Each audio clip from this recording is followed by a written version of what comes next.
پیغمبر،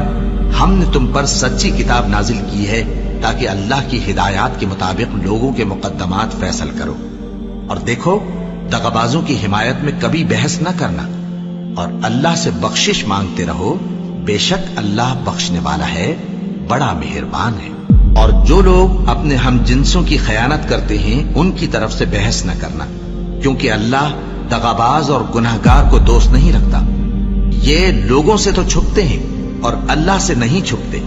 حالانکہ جب یہ راتوں کو ایسی باتوں کے مشورے کیا کرتے ہیں جن کو وہ پسند نہیں کرتا تو وہ ان کے ساتھ ہوا کرتا ہے، اور اللہ ان کے تمام کاموں کا احاطہ کیے ہوئے ہے۔ بھلا تم لوگ دنیا کی زندگی میں تو ان کی طرف سے بحث کر لیتے ہو، سو قیامت کے دن ان کی طرف سے اللہ کے ساتھ کون بحث کرے گا اور کون ان کا وکیل بنے گا؟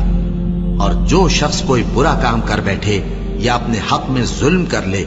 پھر اللہ سے بخشش مانگے تو اللہ کو بڑا بخشنے والا، بڑا مہربان پائے گا۔ اور جو کوئی گناہ کرتا ہے تو اس کا وبال اسی پر ہے، اور اللہ سب کچھ جاننے والا ہے، حکمت والا ہے۔